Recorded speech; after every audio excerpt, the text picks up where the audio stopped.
This is the Adidas X 18.3. It retails for $80 rather than $225. In comparison to the X 18.1, which has a speed mesh upper, this also features a mesh-based synthetic, but it's not speed mesh. So you're probably wondering, what is it? Well, it's moderately quick mesh. If you want to go fast, you gotta pay more money. What's going on, guys? Josh from SoccerReviewsForYou.com, bringing you my review plus on-feet video of the brand new Adidas X 18.3 in the obnoxiously bright Team Mode Pack colorway. Now, this will without question be the most popular takedown model within the Adidas brand with its $80 price point over the next 9 months to a year while it remains a current model. Is it worth the $80 price tag though? That's the question that I'm going to be answering in today's video, because at 80 bucks, you have quite a few options aside from just the X 18.3. And of course, Adidas does not have the best track record of making good value for money takedown models, at least not the best value for money,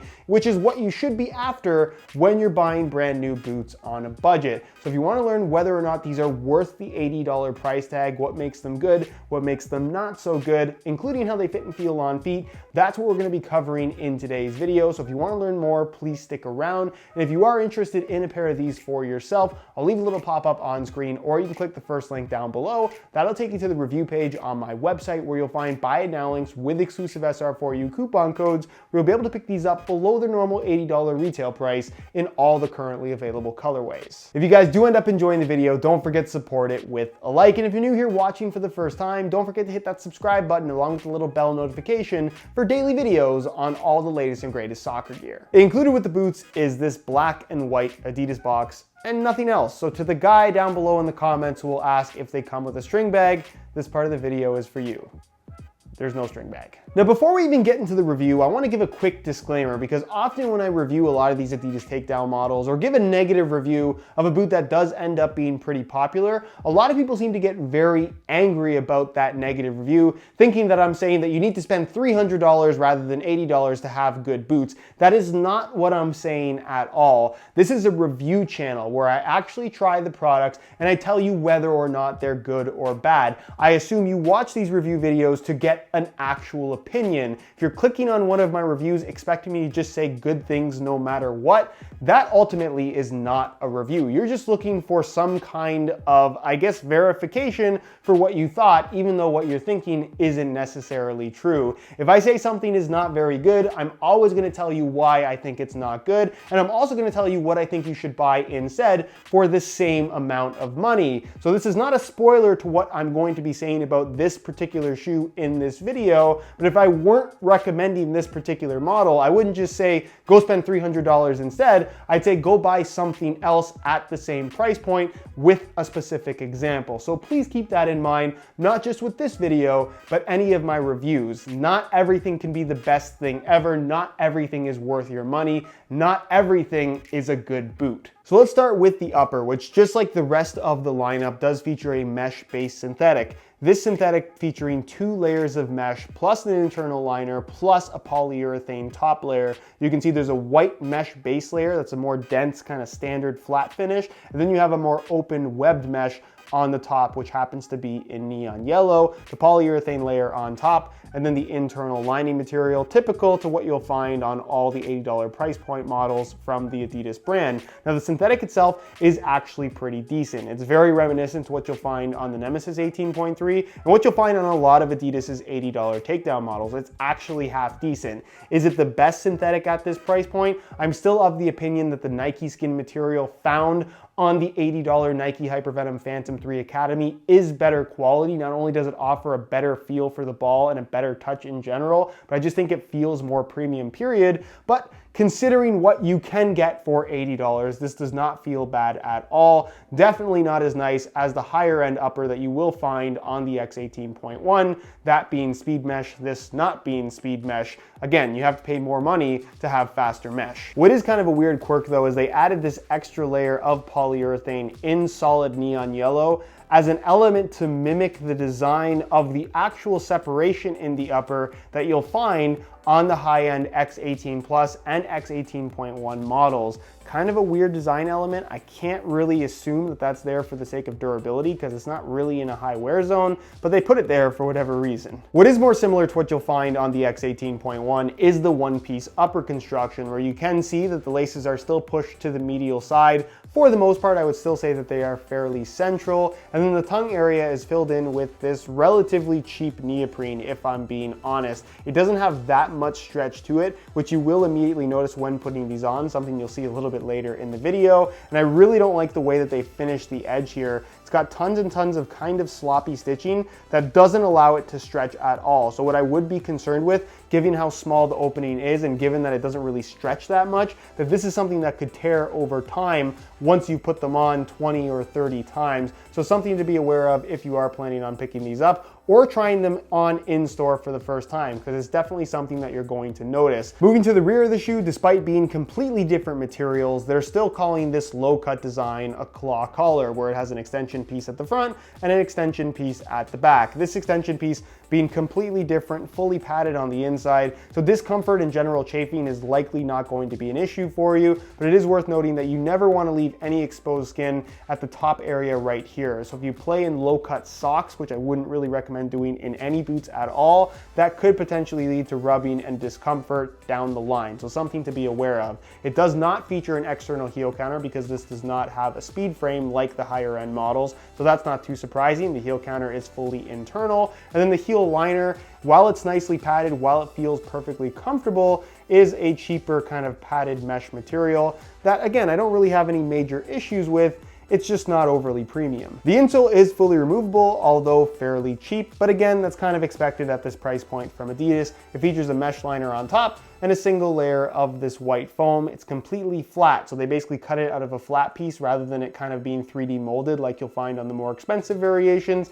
Not a big deal, but again, kind of what you'd expect at this price point from Adidas. Which brings us to the sole plate and stud pattern, which, like I mentioned just a few seconds ago, this is not a speed frame. Instead, it's a standard TPU plastic construction, a lot thicker and just a lot heavier type of plastic versus what you'll find on the high-end models with the speed frame construction. But unlike previous generations of takedown models from Adidas where the sole plate is awkwardly stiff, this does not suffer from that same issue. So for the most part, it actually feels half decent. As far as the stud pattern is concerned, it is their FG-AG layout that does not change high end or low end across the entire X line. So it's pretty much the same layout we're used to seeing from the Adidas brand, where it's 4 studs in the heel, 6 studs on either side of the forefoot, and then 1 support stud in the middle. But you can see the studs this time around for this new generation of X18 boots have this kind of triangular shape with a little bit of a cutout. So it's almost like a chevron style stud, kind of Mercurial-esque, but not really at the same time. That actually makes for more aggressive traction than you might expect. And they are suitable for use on artificial grass as well, both in regards to traction,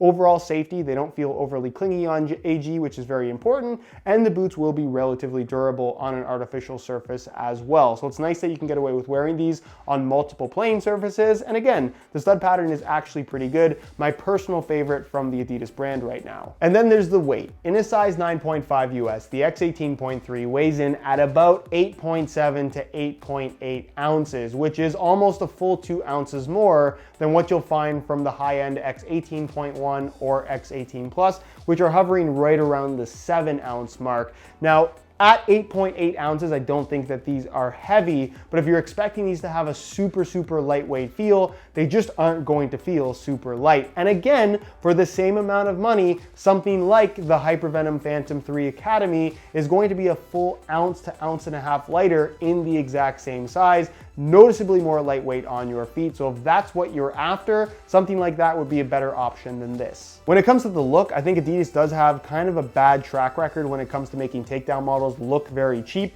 but these do not suffer from that issue. If anything, these actually look relatively premium. Granted, the laces are cheap, the neoprene looks kind of inexpensive, the stitching very sloppy, but the mesh upper with the exposed kind of internal layers because of that clear polyurethane layer, I think actually looks quite premium. It's finished nicely around the back of the shoe, and the sole plate doesn't look overly cheap either. So from a visual standpoint, I actually quite like the way that these look in comparison to most other boots at the $80 price point. But let me know what you guys think of the look down below in the the comments of this video. So as you can see, I swapped out the stock black laces that match the boots, but they're extremely low quality and also look pretty terrible in my opinion, for some neon yellow reflective SR4U replacement laces. Obviously it matches the neon yellow for the rest of the shoe, it adds the reflective bits, and they're just much higher quality laces that make the shoes look a lot more premium as well.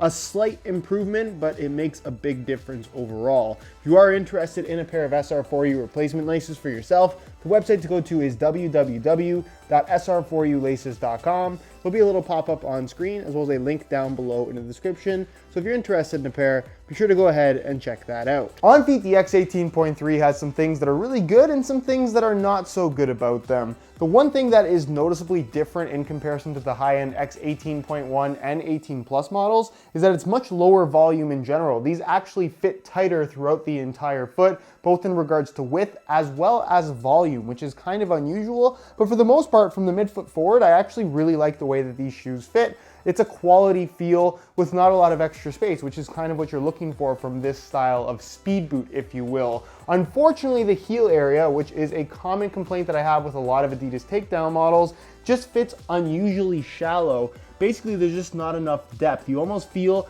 like your heel is going to pop out at any time. There's not really any significant slippage. It's not super secure, and the shoes are gonna be fine as you're wearing them. But in comparison to other takedown models or the higher end models in the X lineup, it just doesn't feel right. Something about the way that these fit in the heel just bothers me because of how shallow they are. It almost feels like part of your heel is exposed at the back. Really unusual sensation, but once you try them on, especially in comparison to other shoes that don't suffer from this problem, it's immediately very noticeable. The upper, however, feels nice and premium. I'm not too crazy about this neoprene across the top, and again, it doesn't stretch that much at the opening, so getting these on can be a little bit of a struggle, at least more so than the higher end models that just have more stretch in that opening area. But overall, aside from the heel thing, everything about these actually feels quite decent. Unfortunately, the heel thing, I think, for me personally, is a really big deal, because if the shoes don't fit properly, then that can kind of throw everything off. And in this case, I definitely think that it does. As far as the overall width is concerned, like I said, they fit tighter and have a lower volume in comparison to the higher end models. I would say if you have wide feet, these probably aren't going to fit you very easily, or they're not going to be very easy for you to put on, period. So I probably wouldn't recommend these if you do have wide feet. And as far as sizing is concerned, I'm wearing these in my usual size 9.5 US. My feet are about a 9.25, and the fit and the length is pretty much perfect. So if you are looking to order a pair for yourself, I would strongly recommend going true to size in order to achieve the best possible fit. So in conclusion, here's what I think of the X18.3. It's not bad. It's certainly way better than the X16.3 and X17.3 that came before it. Huge improvements over those models, but for the $80 price point, the Nike Hypervenom Phantom 3 Academy cannot be ignored. If you're talking about a mesh base upper, that's a better mesh base upper. If you're talking about aggressive traction, they're pretty equal in regards to traction, so I can't say that there's a clear winner. When you're talking about a lightweight feel, those are much lighter. When you're talking about fit and overall comfort, I feel like that shoe fits a lot better as well. These get a pass as a takedown model, but are they your best value for money option at this price? The simple answer to that question is no. So ultimately, it really does depend on what you want. And if you desperately want something that looks like an X18, then I guess you'll be able to justify this shoe and be pretty happy with it. But just know, coming from somebody that has tried other options at the same price point, that it is not the best option at this particular price. Anyways, guys, that is it for my review. Hopefully you enjoyed. If you did, be sure to support it with a like. Again, if you're interested in a pair of these for yourself, you can click the first link down below. That'll take you to the review page on my website, where you'll find buy it now links with exclusive SR4U coupon codes, where you'll be able to pick these up below their normal $80 retail price. If you have any questions, as always, leave them down below in the comments, and I'll do my best to get an answer out to you as soon as I possibly can. Subscribe if you haven't already for daily videos on all the latest and greatest soccer gear. You can find all my social media information linked down below in the description as well. Other than that, guys, hope you enjoyed the video, and as always, thanks for watching.